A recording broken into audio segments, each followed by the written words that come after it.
రవి ప్రకాష్ సిలికానాంధ్ర ఆసుపత్రి Kuchipudi super speciality వైద్య సేవలు పూర్తిగా ఉచితం. ఆంధ్రప్రదేశ్లో ఎన్నికలు సమీపిస్తున్న కొద్దీ రాజకీయాలు మరింత హీటు పుట్టిస్తున్నాయి. ముఖ్యంగా రాజమహేంద్రవరం పార్లమెంట్లో ప్రధానమైనటువంటి అభ్యర్థులు అయితే ఇక్కడ పోటీ బరిలో ఉండడంతో మరింత రసవత్తంగా మారిందని చెప్పాలి. రాజమండ్రి పార్లమెంట్ నుంచి అలాగే బీజేపీ అధ్యక్షురాలు పురంధేశ్వరి బరిలో ఉంటే ఆ పురంధేశ్వరికి ఢీ కొట్టేందుకు వైసీపీ నుంచి ప్రధానంగా గూడూరు శ్రీనివాస్ గారు అయితే బరిలో ఉన్నటువంటి పరిస్థితి ప్రధానంగా ఉంది. ఇప్పటికే గూడూరు శ్రీనివాస్ గారు 7 పార్లమెంట్ నియోజకవర్గంలో తమ ప్రచారాన్ని అయితే జోరు పెంచారు. ప్రస్తుతం మాట్లాడే ప్రయత్నం చేద్దాం. శ్రీనివాస్ గారు ఉన్నారు.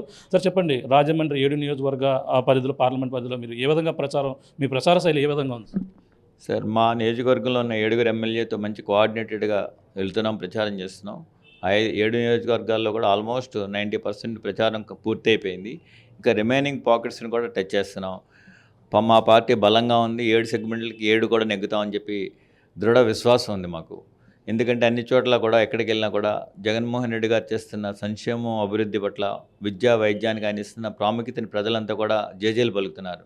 అదేవిధంగా అగ్రకులాల్లోని పేదలు, ఎస్పెషల్లీ కాపులు, గత ఏ ప్రభుత్వంలోనూ లేదు కాపునేసం ఇచ్చిన వ్యక్తి జగన్మోహన్ రెడ్డి గారని చెప్పి చెబుతున్నారు.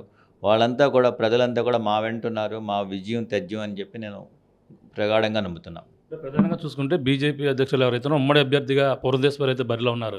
ఆమెని మీరు ఏ విధంగా ఢీ కొట్టబోతున్నారు? వ్యూహం ఎలా వచ్చబోతున్నారు? ధర్మం ఎప్పుడూ గెలుస్తుందండి సార్. మాకు వ్యూహాలు ప్రతివ్యూహాలు ఏమి లేవు. మేము మంచి చేస్తాం ప్రజలకి. ధర్మం మా వైపు ఉంది. డెఫినెట్గా మేము నెగ్గుతాం. ఆవిడని ఢీ కొట్టడం అని అదేది లేదు. ప్రజలే నిర్ణయిస్తారు. ప్రజలకు ఏది మంచి జరిగింది, ఎవరి వల్ల మంచి జరుగుతుందో కూడా వాళ్ళకి బాగా తెలుసు. వాళ్ళు డెఫినెట్గా మా వైపే ఉన్నారు. మేము విజయం సాధిస్తాం. అంటే ప్రధానంగా మీరు ఇప్పటికే ప్రచారంలో ప్రతి ఇంటికి గడప గడప కూడా వెళ్తున్నారు. ప్రతి ఊర్లో కూడా తిరుగుతున్నారు. స్పందన ఏ విధంగా ఉంది? ప్రధానంగా అంటే మీరు లోకల్గా ఉన్నటువంటి గూడూరు శ్రీనివాస్ గారు ఒక డాక్టర్గా ఎంతో గుర్తింపు ఉంది. ఆదరణ మీకు ప్రజల నుండి ఏ విధంగా వస్తుంది? బీజేపీ నుంచి పోటీ చేస్తున్న పురంధేశ్వరికి స్పందన ఏ విధంగా ఉందంట? అంటే నా వైపు ఎలా ఉంది ఆదరణ చెప్పగలను. బీజేపీ అభ్యర్థి ఆవిడ వైపు ఉన్న ఆదరణ నాకు తెలియదు. కానీ నేను ఎక్కడికి వెళ్ళినా కూడా ప్రజలు జేజేలు పలుకుతున్నారు. అన్ని చోట్ల కూడా నా దగ్గర వైద్యం పొందిన వ్యక్తులు కూడా ఉన్నారు. అందరూ కూడా చక్కగా స్పందిస్తున్నారు. ఎందుకంటే జగన్మోహన్ రెడ్డి గారు అందిస్తున్న పాలన చాలా చక్కగా ఉంది. ఈరోజు వాలంటీర్లు లేకపోతే వాళ్ళు గిలగిలలాడిపోతున్నారు. వాళ్ళు ఈ నెలైనా ఇస్తారా బాబు, వాలంటీర్లు వస్తారా అని అడుగుతున్నారు. అది పరిస్థితి. అంటే మేము నెలకొల్పిన వ్యవస్థలు ఎంత బాగా పనిచేస్తున్నాయి అని చెప్పడానికి ఇది ఒక ఉదాహరణ. నిన్న చెరుకుమల్లి అనే గ్రామం వెళ్ళాను నేను. అక్కడ ఓల్డ్ పర్సన్స్ని కలిస్తే, బాబు ఈ నెలైనా సరే వాలంటీర్లు వచ్చి ఇస్తారా బాబు అంటే, లేదమ్మా రాజీనామాలు చేస్తారు అందరూ కూడా, ఈ చంద్రబాబు నాయుడు గారు వాళ్ళు ఇచ్చిన కంప్లైంట్ వల్ల పై నెల నుంచి కూడా జగన్మోహన్ రెడ్డి గారు వచ్చిన తర్వాత వస్తుంది తప్పనిసరిగా అని చెప్పి వాళ్ళకి కూడా నేను ప్రామిస్ చేశాను. అంటే ప్రజలు ఏ విధంగా ప్రతిపక్షాలు చేస్తున్న ఇది చర్యల్ని చాలా అసహించుకుంటున్నారు. వాళ్ళు ఏంటంటే వాలంటీర్ వ్యవస్థను దూరం చేసి వాళ్ళు నానా ఇబ్బందులు పెడుతున్నారు. వాళ్ళు అదేవిధంగా లేనిపోయిన ఆరోపణలు చేస్తున్నారు. అంటే అభివృద్ధి చేసినా చేయట్లేదని. ఎప్పుడు కూడా వాళ్ళు చేసేది ఏంటంటే ప్రజలకు చేసిన శూన్యం, చేసేది ఏంటంటే ఎప్పుడు ఆరోపణలే. అంటే తిట్టేసి పైకొద్దాం, తిట్టేసి బతికేద్దాం, తిట్టేసి గెలుద్దాం అనే వాళ్ళ భావం. కానీ ప్రజలు చాలా తెలివైన వాళ్ళు, విజ్ఞత ఉన్నవాళ్ళు. అలాంటివి జరగవు. డెఫినెట్గా రానున్న కాలంలో మేము అధికారంలోకి వస్తాం, చక్కగా పరిపాలిస్తాం, అందులో డౌట్ లేదు. చారిత్రక నగరం రాజమహేంద్రవరంలో ఇప్పుడు ప్రధానంగా అభివృద్ధి ఏ విధంగా చేయాలనుకున్నారు? 7 పార్లమెంట్ నియోజకవర్గంలో మీరు ఏ విధంగా ప్లానింగ్తో ముందుకు వెళ్తున్నారు?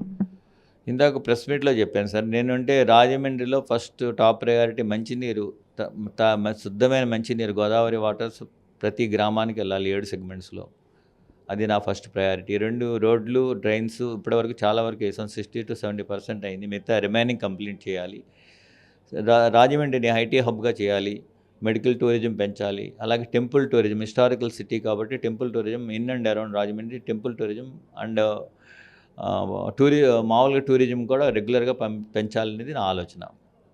అంటే పొత్తులు ప్రధానంగా ఏదైతే రాష్ట్రంలో ఉన్నారంటే మొదటి పొత్తుల్లో ఏదైనా వైసీపీ పార్టీని గద్దె దించేందుకు మా పొత్తులు అంటున్నారు. రాష్ట్ర భవిష్యత్తు వాళ్ళు చెప్తున్న పరిస్థితి ఏ విధంగా ఉంటుంది అంటారు? అంటే 175 మంది మీరు ముందుకు వెళ్తారు. ఈ పరిణామాలు ఎలా ఉంటాయి సార్? మా నాయకుడు జగన్మోహన్ రెడ్డి మంచి ఆశయం ఉన్న వ్యక్తి. నా రాష్ట్రంలో పేదరికం తగ్గాలి, పేదరికం ఉండకూడదు, పేద ప్రజల పిల్లలు పనిలోకి వెళ్ళకూడదు, చదువుకోవాలి, ఈ రాష్ట్ర ప్రజలంతా ఆరోగ్యంగా ఉండాలి, ఈ రాష్ట్రంలో ప్రజలు నిరుద్యోగం ఉండకూడదు, ఇది ఈయన ఆశయాలు. ఆ కూటమి ఆశయాలు అంటే దుర్మార్గులంతా ఏకమై వచ్చారు. డబుల్ ఇంజిన్, ట్రిపుల్ ఇంజిన్ అని చెప్తున్నారు. వాళ్ళు ఒక ఇంజిన్ మంచి ఇంజిన్ ఉంటే ఒకటి సరిపోతుంది. ఇంజిన్ సరిగ్గా లేకపోతే 2 ఇంజిన్లు 3 ఇంజిన్లు పెట్టుకోవాలి. డబుల్ ఇంజిన్ కావాలి, ట్రిపుల్ ఇంజిన్ కావాలి అని అసలు పిచ్చి మాటలు మాట్లాడుతున్నారు వాళ్ళు. అందులో అసలు నిబద్ధత లేదు, నీతి లేదు, నిజాయితీ లేదు. నేను స్థానికుడిని, గత 25 సంవత్సరాలుగా రాజమండ్రిలో ప్రాక్టీస్ చేస్తున్నాను. నాకు ఇక్కడ ప్రజల్లో మనసు తెలుసు, ఇక్కడ సమస్యల మీద అవగాహన ఉంది. నేను ఎక్కడి నుంచి రాలేదు, నేను పార్టీలు మారను, నిబద్ధత కలిగిన వ్యక్తిని. ఎప్పుడు పదవుల కోసం పార్టీలు మారే వ్యక్తిని కాదు, ప్రతి ఎలక్షన్కి ఒక నియోజకవర్గం మార్చుకునే వ్యక్తిని కూడా కాదు.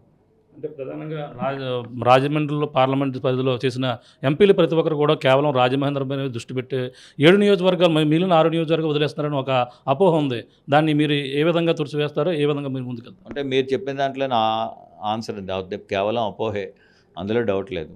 అన్ని ప్రాంతాల్లో డెవలప్ చేశారు. ఎందుకంటే నేను 7 నియోజకవర్గాలు క్షుణ్ణంగా తిరిగి వచ్చాను.